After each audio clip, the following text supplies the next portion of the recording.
Kar se tiče teh reorganizacijskih sprememb upravnega dela ministrstva, smo si za cilje postavili najprej racionalizacijo števila vseh organizacijskih enot.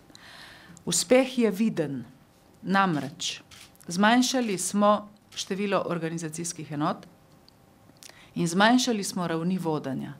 Kar se tiče organizacijskih enot, naj povem enega od ključnih uspehov, ki ga bomo v prihodnjih dnevih z akti dokončno uveljavili, in to je, da smo ukinili vse urade.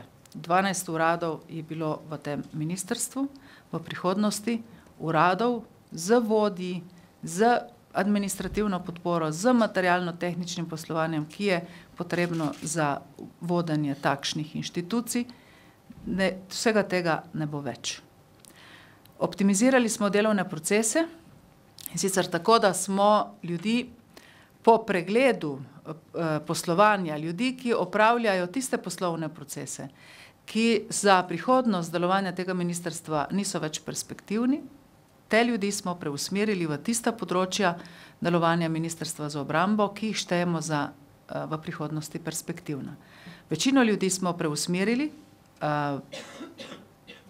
nekaj ljudi bo seveda še ostalo v teh manj perspektivnih področjih do konca svoje delovne dobe, do upokojitve, potem pa tistih delovnih mest ne popolnjujemo več, torej delovna mesta odmirajo. Ta proces smo izvajali že obe leti, kar se pozna tudi na zmanjšanem številu civilnega osebja v upravnem delu Ministrstva za obrambo.